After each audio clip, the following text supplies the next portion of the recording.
There's a question that I get all the time from people.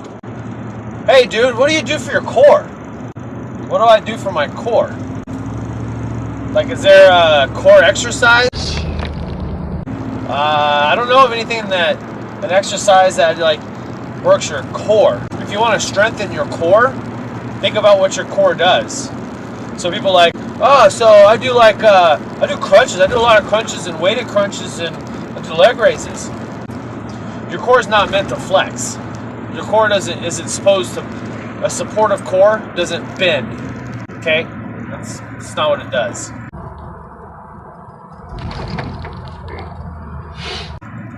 Your core stabilizes.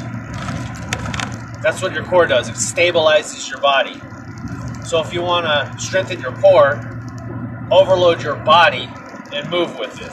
Some of the best things to do for your core, since people want to know what core exercises are beneficial. Squats, standing overhead barbell presses, deadlifts, front squats, well, basically squats of all kinds, yoke carries, farmer's handle carries, dumbbell carries, suitcase carries, grocery bag carries, pick up your kid and carry them, carry something, put some kind of weight on you and carry it. And while you're doing it, keep your core tight. That's how you work your core. You work your core by overloading those muscles and stabilizing yourself. Another thing people ask is about belts. Well, I'm going to throw that in with core training. Well, a lot of people, when they first start out, they wear a belt. They wear a fucking belt for everything. They wear a belt to walk around the gym and curl 10-pound dumbbells. If you really want to get stronger and strengthen your core, put your belt down. If you don't know how to use your core, if you don't know how to brace and use your core, here's what I tell people. Take your belt and loosen it up. Loosen it up so it's just tight enough to when you push out, and if you know anything about using a belt, you know that your belt is only there to push out against to stabilize your core. Everybody's like, oh, that's a lot of weight. You should wear a belt so you don't hurt your back. A belt's not a back stabilizing piece of equipment. It doesn't keep your back from getting hurt.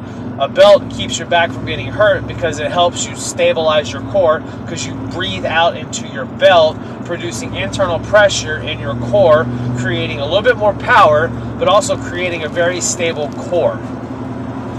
So a lot of people, when they start out lifting, they don't know how to, I call it breathe out against your core. There's some good videos out there.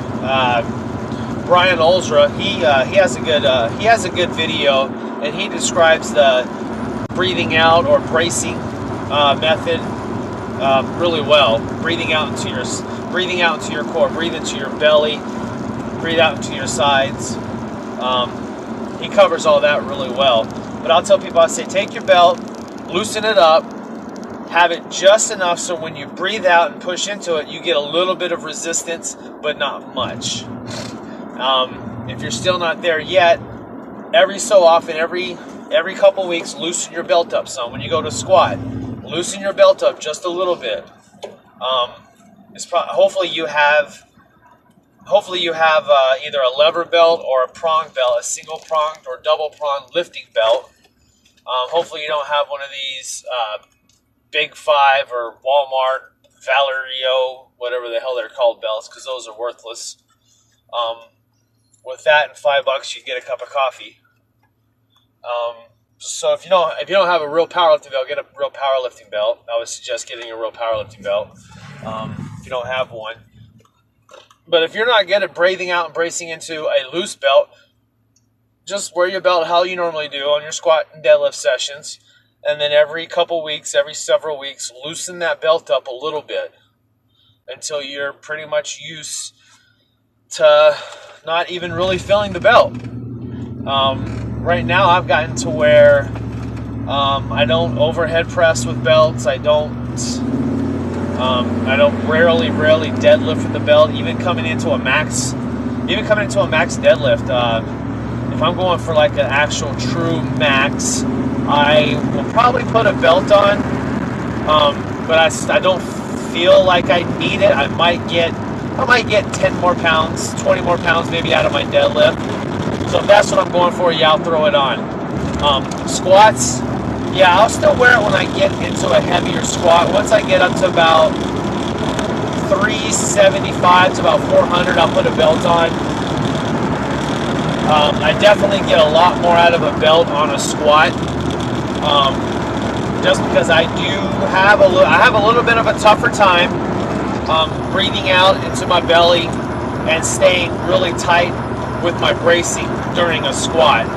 And a belt helps me a little bit with that. I do keep it really light, really loose, however.